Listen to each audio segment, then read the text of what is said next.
Hello दोस्तों, आप सभी का स्वागत है मेरे यूट्यूब चैनल संतोष संजीव ब्लॉग्स के 02 में।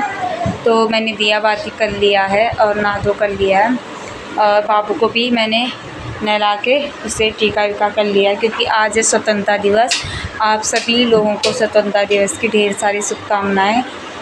तो आज स्वतंत्रता दिवस भी है और मुझे डायलिसिस के लिए भी जाना है क्योंकि कल है जन्माष्टमी। तो इस वजह से आज डायलिसिस करवा रही हूँ मैं, क्योंकि कल को बच्चे के साथ ही रहूँगी घर पे, तो आज जा रही हूँ मैं। और एक तो फिर कल को भी बेड फुल है वहाँ, इससे अच्छा मैं आज ही करा लेती हूँ डायलिसिस। आज बेड कम फुल है तो आज करा लेती हूँ डायलिसिस। और क्योंकि आज एक चीज़ और भी है, क्योंकि सैनी जी घर हैं, छुट्टी है इनकी, तो इसलिए वो घर पे हैं, तो बच्चे का ध्यान रखेंगे और मैं अकेले जाऊँगी डायलिसिस के लिए, क्योंकि बच्चे को मैं छोड़ नहीं सकती हूँ क्योंकि उसे बुखार आ रहा है, जा रहा है। तो जितना एक माँ बाप अपने बच्चे के बारे में जानते हैं, ध्यान रखते हैं, इतना किसी करते हैं लेकिन हो नहीं पाता है इतना। तो इसलिए मैं इन्हें छोड़ के जा रही हूँ और मैं जाऊँगी डायलिसिस के लिए। देखते हैं घर आके बच्चे की तबीयत ख़राब रहती है क्या रहती है, क्योंकि अभी तो ठीक है, अभी खेल रहा है, अभी सुबह बुखार है नहीं इसे। तो एक दो दवाइयाँ देनी है वो मैं दे देती हूँ इसको, क्योंकि फिर वो भूल जाएंगे, तो इसलिए मैं इसे दवाइयाँ दे देती हूँ। वो जो है इसकी दवाइयाँ, एक तो इसकी पोटी पेट साफ़ नहीं रखा वो वाली दवाई देनी है, और एक इसको यूरिन ज़्यादा आ रहा है, यूरिन की दवाई देनी है। तो पहले मैं वो दवाई इसे दे देती हूँ, उसके बाद मैं खाना खाऊंगी। 9 बज गया है, 10:30 बजे मुझे जाना है। और इसलिए मैंने ब्लॉग सुबह कंटिन्यू नहीं किया क्योंकि मुझे नहाना धोना था, फिर यहाँ पानी का भी पता नहीं है क्योंकि आज एक छुट्टी है, पानी जल्दी ख़त्म हो जाता है। इसलिए पहले मैंने बच्चे का और अपना काम किया, उसके बाद होती रहेगा दिन भर काम। तो और भी झाड़ू वाड़ू किया और दिया बाती जलाया। फिर उसके बाद अब मैं पहले इसको दवाई खिला देती हूँ, उसके बाद खाऊंगी खाना, क्योंकि मैं फिर खाना खाऊंगी, फिर उसको दवाई खिलाऊंगी, फिर उसका दूध पीने का टाइम हो जाएगा, फिर वो दवाई खाएगा, कब दूध पिएगा। पहले मैं उसे दवाई खिला देती हूँ, फिर वो तुरंत दूध पिएगा। उसके बाद वो सो जाएगा, आराम से सोए रहेगा फिर वो 10-11 बजे तक। फिर उसके बाद थोड़ी देर बाद दूध वाला आ जाएगा, फ्रेश दूध पी लेगा फिर। चलो ठीक है, फिर मिलती हूँ मैं आपको। तो उसको मैंने खाना भी खा लिया है और मैं तैयार हो गई डायलिसिस के लिए। तैयार तो बस करके अपने नहीं जाती हूँ मैं डेली, तो अब डायलिसिस करवाना भी ज़रूरी है। पर ये ऐसा समय है ना कि अपने बच्चे को छोड़ के जाना होगा तो बहुत बुरा लगता है, बहुत बुरा। लेकिन आज सैनी जी हैं तो आज मुझे मतलब सही लगेगा जाने में, लेकिन बिल्कुल भी जाने का मन नहीं होता। 4 घंटे ऐसा हो जाए ना, बहुत मुश्किल हो जाता है।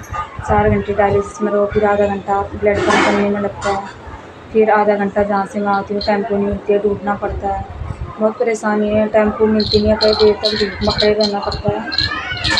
उसके बाद टेम्पो मिलती है। कभी कभी तो ये होता है कि बारिश हो जाती है।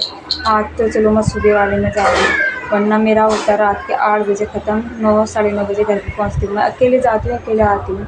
पहले तो सैनी जी आते थे लेकिन आजकल नहीं आते हैं, क्योंकि मैंने मना किया है, बच्चे के साथ रहते हैं, वो बच्चे को देखते हैं, इसलिए मैं उन्हें मना करती हूँ। नहीं तो आ जाते मेरे साथ। पर क्या करूँ दोस्तों, एक बीमारी भगवान करे किसी दुश्मन को भी ना लगे, और मतलब किसी भी दुश्मन की किडनी यहाँ ख़राब ना हो, चाहे पैर टूट जाए, हाथ टूट जाए, पर घर पे तो रहेगा ना अपनी फैमिली के साथ। कोई भी तीज त्यौहार में पहले डायलिसिस के लिए दौड़ो फिर करो, चाहे तबीयत कैसी भी हो। बस यही समस्या है। अब देखते हैं, अभी आऊँगी मैं, फिर मिलूँगी आपसे। अभी तो मैंने खाना खा लिया और खाना खा के अभी जा रही हूँ, इसी के घर आके खाऊँगी रोटी। तो जाते हैं। और अपने डायलिसिस के लिए मैं क्या क्या लेके जाती हूँ आपको। डायलिसिस के लिए मुझे ये टॉफ़ियाँ ले जानी पड़ती है क्योंकि मेरा बीपी बहुत ज़्यादा डाउन हो जाता है, तो ये कॉफ़ी वाली टॉफ़ी से थोड़ा मेरा बीपी सही रहता है। और ये पंजाबी तड़का नमकीन ले जानी पड़ती है मुझे। अभी सैनी जी लेने गए हैं, और ओएस और वो चीज़ें, और सेब भी ले जाते हैं कभी कभी काट के, और जिस दिन सेब नहीं होता है ऐसी चीज़ें ही ले जाते हैं, छोटी मोटी चीज़ें, और फिर जिससे मेरा बीपी सही रहे बस। और क्या करें दोस्तों, यही ज़िंदगी है, पता नहीं कब क्या हो जाए ज़िंदगी में, कुछ नहीं पता। हमने भी सोचा था बच्चा होगा, अच्छे से जिएंगे, अच्छे से खाएँगे, अपना कमा रहे थे, खा रहे थे।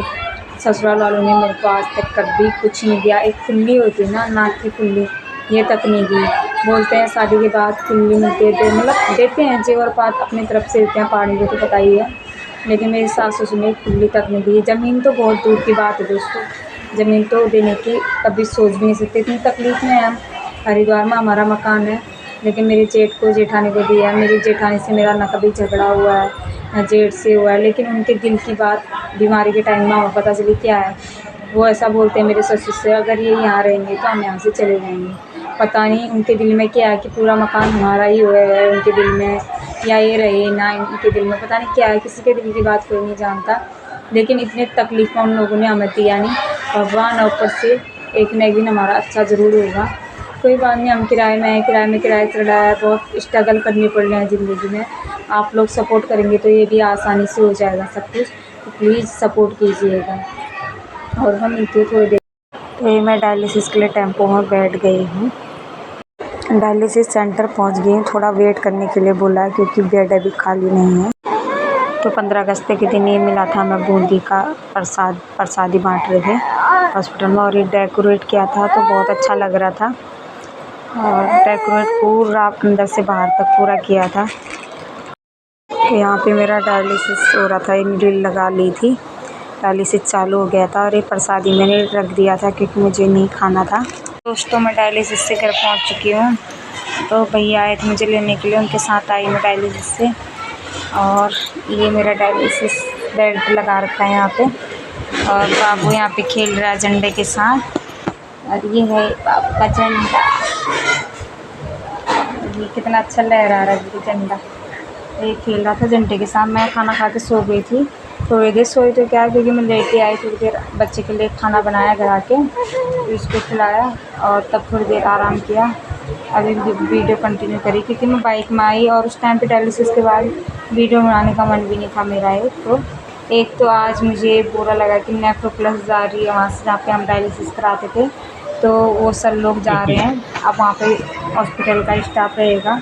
पहले नेफ्रोप्लस था तो अच्छा लगता था, सर भी अच्छे थे वहाँ पे, तो अब वो जा रहे हैं। इस वजह से भी मेरा वीडियो बनाने का बिल्कुल मन नहीं था, और तो इसलिए मैं वीडियो कंटिन्यू भी किया। और घर आई तो बाबू को बुखार आया था, दवाई दी, और फिर दवाई देने के बाद उसके लिए मैंने खाना बनाया, खाना खिलाया। फिर इसके बाद मैंने खाना खाया, फिर मैं भी लेटी। इससे पहले घर आके आराम करने के लिए मैंने सोचा घर जाऊँगी, आराम से सो जाऊँगी, पर नहीं हो पाया सोना।